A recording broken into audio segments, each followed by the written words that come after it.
Bonjour à tous et bienvenue. Aujourd'hui, on se penche sur une histoire fascinante, celle d'une toute petite nation insulaire, les Comores, qui pourrait bien être assise sur un trésor d'or noir. On parle d'un des pays les plus pauvres au monde face à une promesse absolument gigantesque. Allez, on plonge ensemble dans ce dossier complexe. Cette phrase, elle pose le décor d'emblée. C'est vraiment ça, toute la tension de notre sujet. D'un côté, un espoir fou de prospérité, et de l'autre, le risque immense que tout déraille. C'est ce grand écart, ce paradoxe qu'on va explorer aujourd'hui. Il faut bien imaginer ce que ça représente. Pendant plus de 10 ans, une idée folle a germé et a fait rêver tout l'archipel. Et si le sous-sol marin cachait un pactole? Pour un pays où l'économie repose massivement sur l'agriculture, qui peine à dépasser le milliard de dollars de PIB, c'est la promesse d'une révolution totale, d'un changement de destin. Alors, comment on en est arrivé là? Tout a commencé assez discrètement, avec des premières études en 2007. Et puis, les choses se sont accélérées.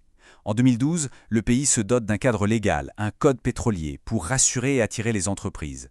Et le gros coup, c'est en 2019, l'arrivée de Tullow Oil, un géant britannique. Là, l'espoir devient vraiment tangible. Ok, mais cet optimisme, est-ce que c'est du solide ou juste un rêve un peu fou? Eh bien, il y a des raisons très concrètes d'y croire. Des chiffres et des indices qui ont de quoi, c'est vrai, donner le vertige. Au cœur de tout ça, il y a ce chiffre. Accrochez-vous, 7,1 milliards de barils. C'est l'estimation du potentiel pétrolier dans les eaux comoriennes. Pour vous donner une idée, c'est potentiellement plus que les réserves prouvées d'un pays comme le Qatar. Vous comprenez mieux pourquoi ça fait rêver. Et cette confiance, elle ne sort pas de nulle part. Elle repose sur la géologie.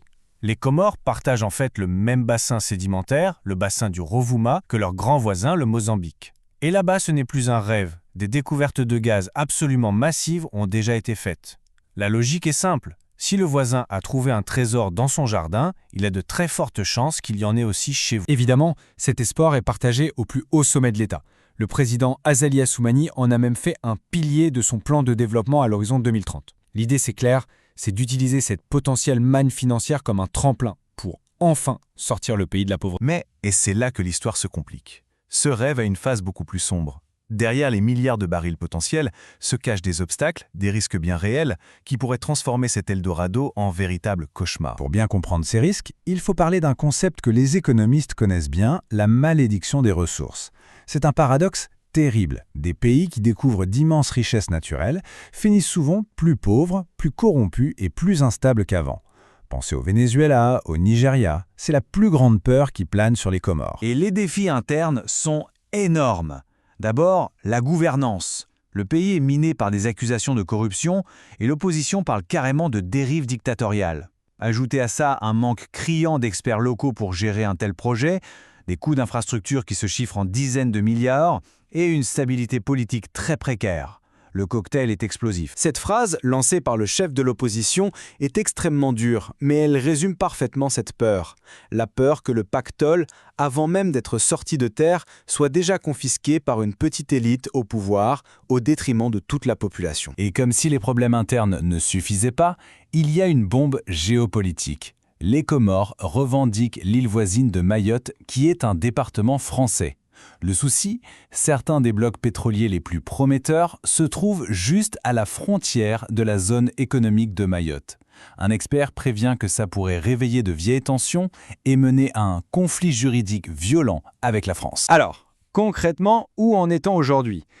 Eh bien, on est passé de l'euphorie à une sorte de grand flou. Le projet qui suscitait tant d'espoir semble vraiment marquer le pas. On est dans une phase d'attente, de confusion et d'incertitude. C'est la grande question que tout le monde se pose aux Comores. Les premiers forages, ceux qui devaient enfin confirmer la présence de pétrole, étaient annoncés pour 2022. On est bien après cette date et toujours rien. Pas une seule goutte de pétrole n'a été vue. Ce silence est pesant. Ce tableau résume bien la situation. Les attentes étaient immenses. La réalité, aujourd'hui, est bien plus morose.